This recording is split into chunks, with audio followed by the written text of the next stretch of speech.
Okay na yun. Ma'am, salamat kayo, ma'am, sir. Salamat kayo, sir. Salamat kay Tuloy. Karon naka-aray na jud ka. Sagbay ra kag sige ginatang lagi niyo. Morning, Dol. Ako lagi sit up diri sa balay. Ako ta ipatan-aw nimo, Dol. Para maklaro na ni og andar. Ako paparaman good nag sit up ani. Nya nakaandara og kadyot. Nya karon dili na pud. Electrical engineer pud ni akong papa, Dol. Pero dili pa man gud siya swito sa solar. Masig matabangan nimo ni siya, Dol. Medyo dako-dako nako o gasto ani gud. Nya sa wap ani magamit last time ni asoto akong Zandom inverter karon nag-ilis nako og hybrid inverter. Kulbaan ko ba?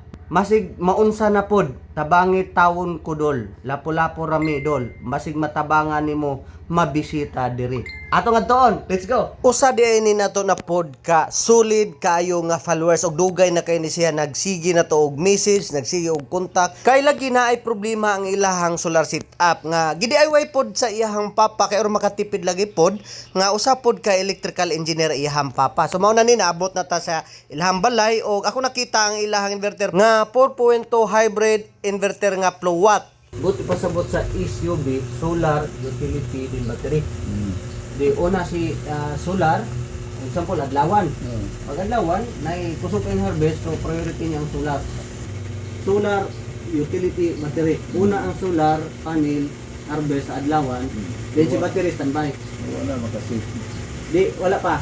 Dayon, pag turn off, sa sigas adlaw, automatic sulod si utility. Then si battery standby. Pag burn out, usa ang hatag si battery. Mo na siya ang kuan. Ang scenario sa SUV. Sa USB, utility ang priority, dayon solar ang sunod, dayon battery ang last. So mas nindot unta ang imong setting ani is solar, battery, utility. Adlawan, solar panel nag-support, then pagkawagtang sa adlaw, battery dayon. Dayon pagkahurot sa battery, usa ang utility. Pero sa imong load, pertinda ko sa imong load, labi na ni aircon, oras ra ni ang imong duha ka battery 100 EH nga left over. Kay namo kay aircon, napon motor pump, napay mga suga electric fan. Maabot usay og kanina sama ta 800, 900 imong load. So, kulangon jud. SBU or solar battery utility. Una ang solar, adlawan dayon pagwagtang sa adlaw, battery na ang support. Pag human sa battery, pag lubat, sunod na si utility. Usa ni ka electrical engineer si Sir matod pa ni Ma'am ihanim papa. Tinuod na ang inyohang nadungog usa ka electrical engineer. Basta dingon ninyo electrical engineer di kabalo mo set up na solar. By the way, ang iyang mga wiring ni Sir believe ko nindot standard maayo og saktong pagka-wiring. Ang iya lang jud sa program sa inverter. Mo na kung gigon ninyo nga bisag unsa pay ato ang nakatunan naa jud tay expertise. User defined is selected. Battery charge voltage and low DC cutoff voltage can be set up into program 26, 27, and 29. So atong tanawon diri si 27, 28, 29. So 26, 27, 29. So si na-setting nga book charging voltage, then floating charging voltage, then low DC cutoff. So kana atong iset para atong ma-manage kung unsa ka voltahe atong i-cut off ani ng imong battery. Sa tinuod lang mura kog naikog, mura kog nauwaw kay si Sir nga akong katubang usa ka electrical engineer ug taas-taas na pod ang experience. Maunang ako lang pug giingnan si Sir nga tinabangay lang ta Sir, kutob sa akong mahimo, kutob sa akong makaya, ako ra pong i-share nimo. Kay sa tinuod lang dili ko mingong expert na jud ko. Naara jud koy gamay pong nakatunan. Og naara pod koy kahinaan. Mao na og naay tan-aw na kung dili na ko makaya mo prangko ko nga dili na ko nakaya ma'am. Sir, ipatrabaho lang na sa uban. Unya, padayon ta sa atong topic. Ang nalibugan ra jud tinuod ni Sir ang parameter setting. Pag-setting sa parameter sa inverter. So mauna nga nagpatabang siya og unsaon pag-setting. By the way, kani siya nga inverter flow watt ni siya, dili pud kaayo ko expert ani. So salamat sa Ginoo nga kaya ra pod sa ato ang knowledge. If setting value in program 02 is smaller than in program 11, the inverter will apply charging.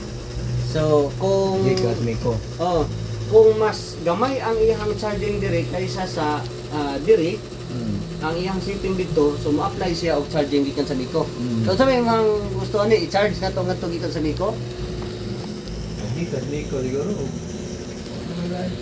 Oh, kay gamay ra man mo sa battery. Ano? Pwede kay for example, mo na siya na kay reserve battery. Sige. So nganong gi-charge man nato sa main electric company ang atuhang battery? Ingunahan ni siya ang sitwasyon. Gamay ra kayo ang ilahang battery capacity, 100 ampere hour ra duha ka buok kay 24 volt system ni. Unya karon ang ilang load is dako kaayo. Napay aircon, napay motor pump, mga electric fan, TV, refrigerator. Unya karon gusto ni ma'am inig brand out na ari jud sila bisag electric fan or clip fan. Labi na sa panahon sa gabi kay naa siya mga batang gagmay. Mao na akong gisuggest ato lang siyang hamat-amatan og charge or gamay nga charging atong kuhaon sa main electric company gikan kay para always na unod si battery in case mag brand out. So karon okay na, so far okay na ni siya ma'am. 232 watts sa imong konsumo, ang imong harvest na imong kuan 239 so Pero inaning buntag, maka-survive na ba siya? kung aircon Oo. kulang ay tabla-tabla ra gyud. Tabla-tabla. Oh, tabla-tabla. So kung tabla-tabla ra, unsa man may tabo baliwan ara ang magamit, ana? Unsa Di, man? for example, ang imong harvest imong solar panel, kaya sakto ra pud imong konsumohon. So ang imong bill silbi makalis ra gyud ka gamay ato. Kaya ang imong harvest solar panel, igigo ra pud imong ikaw. Okay, kung brand out di may magamit sa headphone, Philippine. Amo ra gyud na Ang tilingpan lang. mga bata Backup lang. mga lagi tayo di tayo malimutan ba. Mura gid na ako ang kuan mo. Kanang aircon pwede naman hindi mag aircon. Ang ako sa ikaduha kanang lesser akong kuryente. Magamit na ko siya by buntag kanang balag dili mi mag aircon sa buntag. Makuan siya ba magamit na mo ang high definition. Kanang kaya na siya makuan. O ato pong ipangtubag ang mga pangutanan ni ma'am para masatisfied si ma'am o kaloyan si Ginoo nakaya ra na to og na okay ang tanan. O usbon day nako dili ko expert ko tobra sa kong nakatunan maura poy akong i-share. So, okay na yun. Ma'am, salamat kayo, ma'am, sir. Salamat kayo, sir. Salamat kay tuloy na karon naka-ari na jud ka. Sagbay ra kag sige ginatang lagi nimo pagkuan pag unin abot pag June. Ha? Pagbay na rin kayo, sigat na ako. Busy dyan kayo, ma'am. Busy dyan kayo. Uban ko ba? Ubos ko na ko, di na ko ma-reply na sa akin. Hapit June. Pero,